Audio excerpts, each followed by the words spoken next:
તો Rajkot ST bus station અને ઝી 24 કલાકનું રિયાલિટી ચેક કર્યું। જાહેર સ્થળે લોકો હજી પણ નથી પહેરતા માસ્ક। એસટી બસ સ્ટેશનમાં મુસાફરો માસ્ક વગર જોવા મળ્યા। લોકોને સલાહ આપનારા એસટીના કર્મચારીઓ પણ માસ્ક નથી પહેરતા।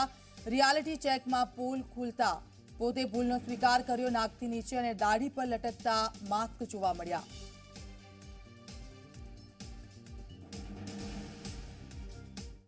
गुजरात राज्यની અંદર કોરોના હવે ફેઝ 2 માં પ્રવેશ કરી ચૂક્યો છે। ત્યારે ફેઝ 2 ની અંદર પણ કોરોનાનું સંક્રમણ છે તે વધ્યું છે ને તેના કારણે હવે હાઈકોર્ટે છે તે પણ હવે ટકોર કરી છે। જનતાને માસ્ક ફરજિયાત પહેરવા માટેની ટકોર છે તે કરવામાં આવી છે। ગઈકાલે હાઈકોર્ટ દ્વારા છે તે ગુજરાત સરકારને ટકોર કરાઈ હતી કે જે કોઈ લોકો માસ્ક ન પહેરે તેમને હવે કહી શકાય કે કોવિડ સેન્ટરની અંદર છે તે ડ્યુટી આપવા માટેનું સૂચન છે તે કરવામાં આવે છે। 5 થી 6 કલાક સુધી કોવિડ સેન્ટરમાં તેઓને ડ્યુટી સોંપવા માટેની પણ જાહેરાત કરાઈ છે। સાથે જ ₹1000નો દંડ વસૂલવાનું પણ કહેવામાં આવ્યું છે। પરંતુ કહી શકાય કે જનતા હજુ પણ જાગૃત નથી। આ રાજકોટના એસટી બસ સ્ટેશનના દ્રશ્યો છે કે જ્યાં આગળ ઘણા બધા લોકો છે તે માસ્ક પહેર્યા વગર છે તે નજરે પડતા હતા। આ જ રીતે છે તે માસ્ક ન પહેરવું, સેનિટાઈઝરનો ઉપયોગ ન કરવો અને જે સોશિયલ ડિસ્ટન્સિંગ ન જાળવવું તે ક્યાંક ને ક્યાંક જનતા છે તે હવે શીખી રહી હોય તે પ્રકારનું લાગી રહ્યું છે। જે જનતા કોરોના વાયરસના સામેના જે લક્ષણો છે તે હજુ પણ ગયા નથી તે ક્યાંક ભૂલી ગઈ છે અને જે લોકો માસ્ક નથી પહેરતા તેમને માસ્ક પહેરવા, સોશિયલ ડિસ્ટન્સિંગ જાળવવા અને સેનિટાઈઝરનો ઉપયોગ કરવાનું સૂચન છે તે કરવામાં આવ્યું છે। લાઉડ સ્પીકરની મદદથી છે તે સૂચન કરવામાં આવી રહ્યું છે। હવે તેમની સાથે પણ આપણે વાત કરીશું। તમે આ લાઉડ સ્પીકરનો ઉપયોગ કેટલા સમય સુધી કરો છો? આખો દિવસ। થોડા સમય પહેલા આપે જ માસ્ક નહોતું લગાવ્યું। આપ તમામ લોકોને માસ્ક પહેરવા સૂચના આપી રહ્યા છો। અમારા કેમેરામાં આપ કેદ થઈ ગયા હતા, આપે માસ્ક નહોતું પહેર્યું। શું કહેશો? બીજાને સૂચના આપો છો, તમે માસ્ક નથી પહેરતા? કદાચ તૂકવા માટે ઉતાર્યું હોય પણ પરંતુ 2 થી 4 મિનિટ સુધી અમે નજરે જોયું તમે માસ્ક નહોતું પહેર્યું। એવું તો બન્યું ન હોય સાહેબ। સાહેબ અમારા કેમેરામાં વિઝ્યુઅલ છે, અમે શૂટ કરેલું છે કે તમે માસ્ક નહોતું પહેર્યું। તો પછી આમ એક બાજુ ગયો। આપની ભૂલ છે, હાજી હવે પહેરશો માસ્ક? પહેરું જ છું અને પહેરવાનું જ હોય ને સાહેબ।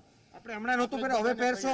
હવે પહેરશો? હાજી હાજી તમારી ભૂલ સ્વીકારશો? હા સ્વીકારું છું। ચાલો। ચોક્કસથી જે વ્યક્તિ આખો દિવસ દરમિયાન લાઉડ સ્પીકરની મદદથી તમામ લોકોને માસ્ક પહેરવાની સૂચના આપી રહ્યા છે તે વ્યક્તિએ ખુદે જ માસ્ક નહોતું પહેર્યું। તે પોતે ઝી 24 કલાક સાથે જ્યારે વાતચીત કરી ત્યારે તેઓ સ્વીકાર કર્યા છે કે તેઓની ભૂલ છે અને તેઓ હવે સંપૂર્ણ દિવસ દરમિયાન છે તે માસ્ક પહેરી રાખશે। અન્ય જે વડીલ છે તે વડીલ સાથે પણ આપણે વાત કરીશું। કાકા, આપે માસ્ક નથી પહેર્યું, નાક તમે કવર નથી કરેલું, શું માનો છો તમારી ભૂલ છે આ? હા બરાબર છે, બરાબર છે। આ સાઈડ ઉતરી ઢીલું છે ને એટલે ઉતરી ગયું, પહેરી તો રાખું જ છું। બરાબર દાદા, તમે વડીલ છો દાદા, કોરોનાનું સંક્રમણ છે તે લાગી શકે છે, શું માનો છો? હવે તમે આ ભૂલ તમારી સ્વીકારો છો? હવે પહેરશો? બીજો બાંધેલું।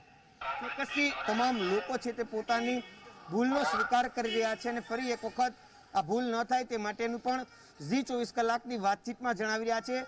જે રીતે હાઈકોર્ટે ટકોર કરી છે, સરકાર પણ વારંવાર ગાઈડલાઈન છે તે આપી રહી છે, પરંતુ આમ છતાં પણ લોકો છે તે ગાઈડલાઈનનું પાલન નથી કરી રહ્યા અને ક્યાંક ને ક્યાંક જે નિયમના ઉલાળિયા કરી રહ્યા છે ને તેના કારણે કોરોનાનું સંક્રમણ છે તે પણ વધી રહ્યું છે। ત્યારે હવે સરકાર દ્વારા છે તે આગામી સમયની અંદર છે તે એક ગાઈડલાઈન જારી કરવામાં આવશે અને જેમાં હાઈકોર્ટના નિર્દેશન મુજબ છે જે લોકો માસ્ક નહીં પહેરે તેમને આગામી સમયની અંદર છે તે કોવિડ સેન્ટરની અંદર સેવા પણ આપવાની રહેશે અને ₹1000નો દંડ પણ ભરવાનો રહેશે। ત્યારે હવે જનતા છે તે જાગૃત ખરેખર થશે કે કેમ તે પણ એક સૌથી મોટો સવાલ જોવા મળી રહ્યો છે।